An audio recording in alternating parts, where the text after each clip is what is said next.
ಸಮಾಜ ಸಂಘಟನೆಯು ಸಂಕುಚಿತ ಮನೋಭಾವನೆ ಹೊಂದದೆ ವಿಶಾಲ ಮನೋಭಾವದಿಂದ ಸಮಾಜದ ಅಭಿವೃದ್ಧಿ ದಿಸೆಯಲ್ಲಿ ಸಮಾಜದ ಆಂತರಿಕ ಸಮಸ್ಯೆಗಳ ಬಗೆಹರಿಸುವಿಕೆ ಹಾಗೂ ಪ್ರತಿಭೆಯನ್ನು ಗುರುತಿಸಲು ವೇದಿಕೆಯಾಗಬೇಕು ಎಂದು ಸಾಮಾಜಿಕ ಹೋರಾಟಗಾರ ರವೀಂದ್ರ ನಾಯ್ಕ್ ಹೇಳಿದರು.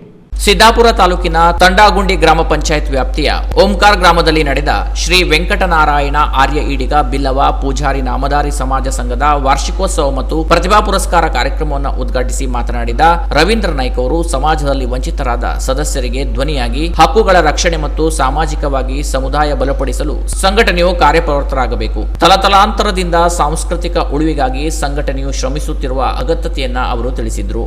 ಮಾನವ ಹುಟ್ಟಿನಿಂದ ಸಾವಿನವರೆಗೂ ಸಂಪ್ರದಾಯ ಮತ್ತು ಸಂಸ್ಕೃತಿಯ ಗುರುತಿಸುವಿಕೆಗಾಗಿ ಬದ್ಧನಾಗಿರುತ್ತಾನೆ. ಪ್ರಬುದ್ಧವಾದ ಮಾನವ ಶಿಕ್ಷಣದಿಂದ ಸ್ವತಂತ್ರವಾಗಿ ಸಂಘಟನೆಯಿಂದ ಬಲಿಯುತ್ತರಾಗಿ ಸಿದ್ಧಾಂತವನ್ನು ಎಲ್ಲಾ ಜಾತಿಗಳು ಅಳವಡಿಸಿಕೊಳ್ಳಬೇಕೆಂದು ಅವರು ಹೇಳಿದರು. ಟಿವಿ ಮತ್ತು ಮೊಬೈಲ್ಗಳನ್ನ ಶಿಕ್ಷಣ ಪೂರಕ ಚಟುವಟಿಕೆಗೆ ಮಾತ್ರ ಮಕ್ಕಳಿಗೆ ನೀಡಬೇಕು. ಸಮಾಜದಲ್ಲಿ ದುಶ್ಚಟದ ವಿರುದ್ಧ ಜಾಗೃತಿ ಮೂಡಿಸುವುದು ಸಂಘಟನೆಯ ಪ್ರಮುಖ ಕಾರ್ಯ. ಮಕ್ಕಳಲ್ಲಿ ಶಿಕ್ಷಣವು ಬದುಕಿನ ಯಶಸ್ಸಿನ ಗುಟ್ಟು ಎಂದು ಹೇಳುತ್ತಾ ಪ್ರತಿಭೆಗಳನ್ನ ಗುರುತಿಸಿ ಪ್ರೋತ್ಸಾಹಿಸುವುದು ಇಂದಿನ ಸಂಘಟನೆಯ ಪ್ರಮುಖ ಕಾರ್ಯವಾಗಬೇಕು ಎಂದು ಅವರು ತಿಳಿಸಿದರು. ಪ್ರಮುಖ ಉಪನ್ಯಾಸಕರಾಗಿ ಆಗಮಿಸಿದ ಮುಖ್ಯ ಶಿಕ್ಷಕರಾದ ಕೆಜಿ ನಾಯ್ಕ್ ಅವರು ಮಾತನಾಡಿದರು. ಕಾರ್ಯಕ್ರಮದಲ್ಲಿ ಶಿಕ್ಷಕಿ ಮಮತಾ ನಾಯ್ಕ್ ನಿರೂಪಿಸಿದ್ರು. ಮಂಜುನಾಥ್ ನಾಯ್ಕ್ ಸ್ವಾಗತಿಸಿದ್ರು. ಅಧ್ಯಕ್ಷರಾದ ಹರಿಹರ್ ನಾಯ್ಕ್ ಪ್ರಾಸ್ತಾವಿಸಿದರು. ನಾಗರಾಜ್ ನಾಯ್ಕ್ ವಂದಿಸಿದರು. ದೈಹಿಕ ಶಿಕ್ಷಕರಾದ ಎಂವಿ ನಾಯ್ಕ್ ಸಭೆಯನ್ನುದ್ದೇಶಿಸಿ ಮಾತನಾಡಿದರು. ಕಾರ್ಯಕ್ರಮದಲ್ಲಿ ಪ್ರಧಾನ ಕಾರ್ಯದರ್ಶಿ ಸೂರಜ್ ನಾಯ್ಕ್, ಪ್ರಮೋದ್ ನಾಯ್ಕ್, ಸಮರ್ಥ ಟ್ರಸ್ಟ್ ನ ಅಧ್ಯಕ್ಷರಾದ ಪ್ರತಿಭಾ ಮಂಜುನಾಥ್ ನಾಯ್ಕ್, ಮಂಜುನಾಥ್ ಎಂ ನಾಯ್ಕ್, ಸುಬ್ರಾಯ್ ನಾಯ್ಕ್, ವಿದ್ಯುತ್ ಗುತ್ತಿಗೆದಾರರು ಮೋಹನ್ ಜಿ ನಾಯ್ಕ್, ಮಂಜುನಾಥ್ ಪೂಜಾರಿ ಇತರರು ವೇದಿಕೆ ಮೇಲೆ ಉಪಸ್ಥಿತರಿದ್ದರು. ಗ್ರಾಮೀಣ ಭಾಗದ ಹಕ್ಕು ಮತ್ತು ಪ್ರತಿಭಾವಂತ ವಿದ್ಯಾರ್ಥಿನಿಯರಿಗೆ